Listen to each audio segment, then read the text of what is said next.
Hello friends, welcome to all of you. मैं प्रशांत चौबे आप सभी का स्वागत करता हूं। उम्मीद करता हूं आप सभी अच्छे होंगे। तो एक नए टॉपिक के साथ हम फिर आए हैं कि supreme court use article 142 stop Manipur minister entering assembly.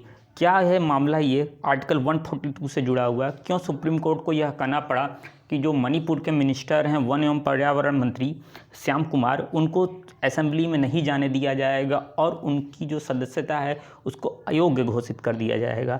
तो हमारा मेन टॉपिक जो है 142 रहेगा। साथ ही साथ यह रहेगा कि दल बदल संबंधी कानून क्या होते हैं, क्या है उससे जुड़ी हुई चीज़ें, और आर्टिकल 142 से जुड़ी हुई और जो चीज़ें हैं उसको हम देखते हैं। तो सबसे पहले थोड़ा सा इसको समझ लेते हैं कि पूरा मैटर क्या है, कि दरअसल होता क्या है कि दल बदल विरोधी कानून के तहत जो है श्याम कुमार को अयोग्य ठहराने की मांग हुई। यह पहले जो थे ये कांग्रेस के विधायक हुआ करते थे। बाद में जो है यह पार्टी को छोड़कर जो है जब ये जीत जाते हैं उसके बाद ये बीजेपी में शामिल हो जाते हैं और वहीं से मांग उठी कि ये दल बदल संबंधी कानूनों को तोड़ रहे हैं। तो मणिपुर के स्पीकर की तरफ से जो है तय समय दिए जाने के बावजूद भी कोई जवाब नहीं आया। उसका संज्ञान लेते हुए सुप्रीम कोर्ट ने अपने विशेषाधिकार का प्रयोग करते हुए यानी आर्टिकल 142 का प्रयोग करते हुए इनको ऑफिस आने से मना कर दिया, इनको असेंबली में जाने से मना कर दिया और यहाँ तक कि इनकी सदस्यता को भी अयोग्य करार दे दिया। अब इसमें क्या था कि इसमें न्यायमूर्ति जो थे RF नरीमन और न्यायमूर्ति S रविंद्र भट्ट की जो पीठ था इस मामले को देख रहे थे। उन्होंने कहा कि हम जो हैं आर्टिकल 142 के तहत अपनी शक्तियों का इस्तेमाल करके इस चीज़ को कर रहे हैं, क्योंकि हम विवश हो चुके थे, क्योंकि एक टाइम देने के बाद भी जो है स्पीकर की तरफ से कोई जवाब नहीं आ रहा था। अब समझ लेते हैं पूरा मैटर क्या है वहाँ से जुड़ा। तो मणिपुर की कैबिनेट जो मंत्री हैं वन एवं पर्यावरण श्याम कुमार जो हैं को सुप्रीम कोर्ट ने बर्खास्त कर दिया। अब दूसरे में मैटर में ये देखते हैं कि यह कैसे हुआ।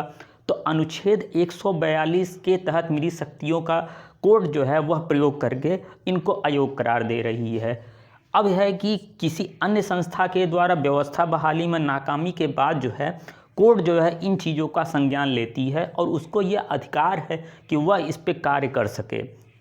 और चौथी चीज़ की अगर हम बात करें तो दल बदल कानून के तहत भी जो है जो अर्जी स्पीकर के सामने रखी गई थी उसका जवाब ना आने के बाद जो है यह फैसला कोर्ट के द्वारा लिया जा रहा है। चलिए अब क्या है अनुच्छेद 142।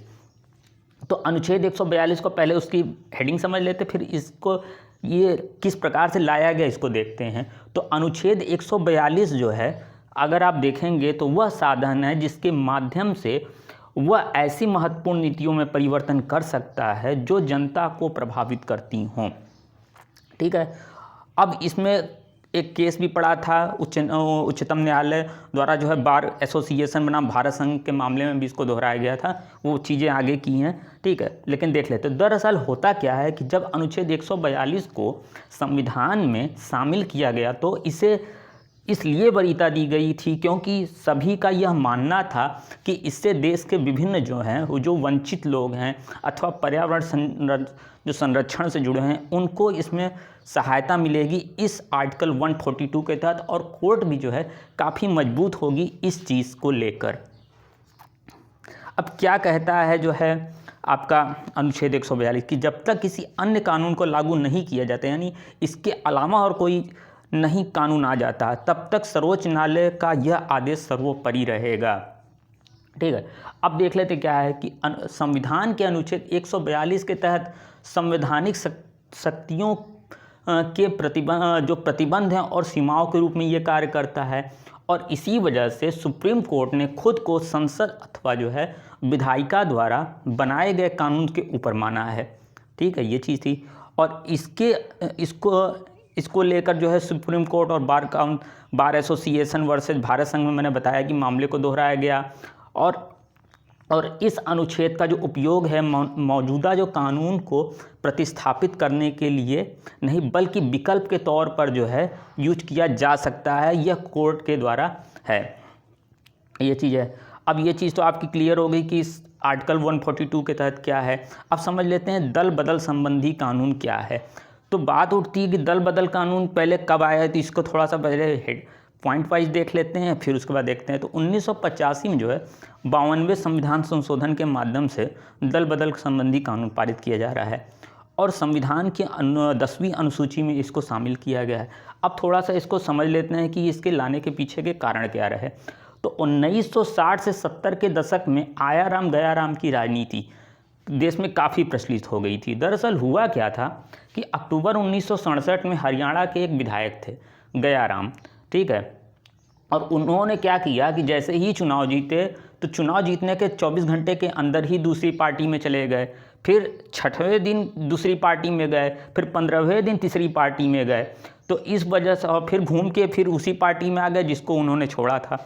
तो इस प्रकार उन्होंने 15 दिन के अंदर ही 3 पार्टियां बदल लीं, ठीक है।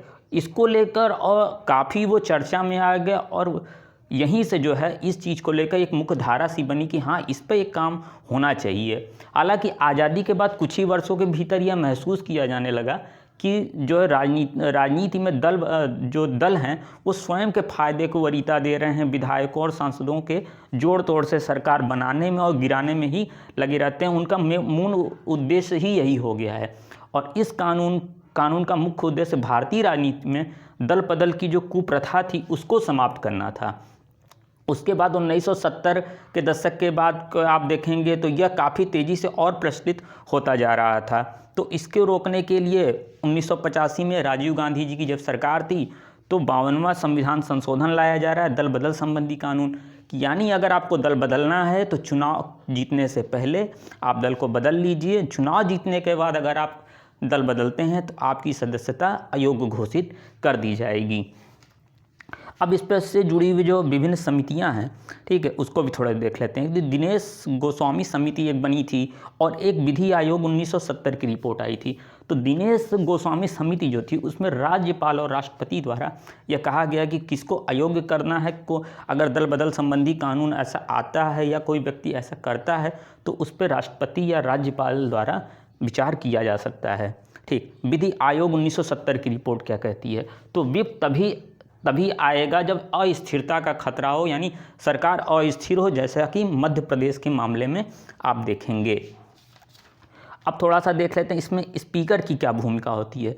तो दल बदल कानून के सभी अधिकार सदन के अध्यक्ष को या सभापति को दिए गए हैं, ठीक, लेकिन इसमें कई और भी चीज़ें हैं। अब सारे अधिकार दिए गए हैं फिर भी वहाँ पर वो कोर्ट की बात को मान नहीं रहे थे। हालांकि कोर्ट 142 के तहत फिर जो है संज्ञान लेती है। तो दल बदल कानून लागू के सभी जो अधिकार हैं वो सदन के अध्यक्ष और सभापति को दिए गए हैं। मूल प्रावधानों के तहत अध्यक्ष के किसी निर्णय को न्यायालय की समीक्षा से बाहर रखा गया और किसी न्यायालय को हस्तक्षेप का अधिकार नहीं दिया गया।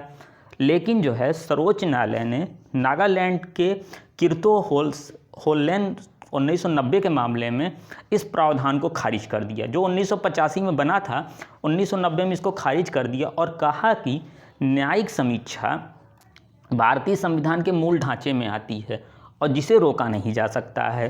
तो ये चीज़ थी आपकी स्पीकर की भूमिका के लिए।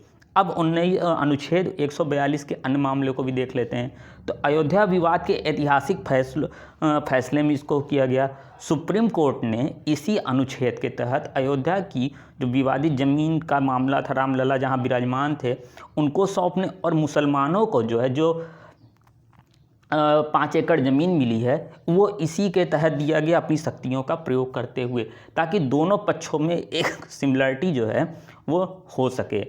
और दूसरा, भोपाल गैस त्रासदी में भी यह कहा गया कि इस मामले में भी न्यायालय ने यह महसूस किया कि गैस के रिसाव से हजारों लोगों पीड़ित हुए, जिसके लिए मौजूदा कानून से अलग निर्णय देने की आवश्यकता है। और इस निर्णय में सुप्रीम कोर्ट ने पीड़ितों को $470 मिलियन का मुआवजा दिलाने की बात कही थी।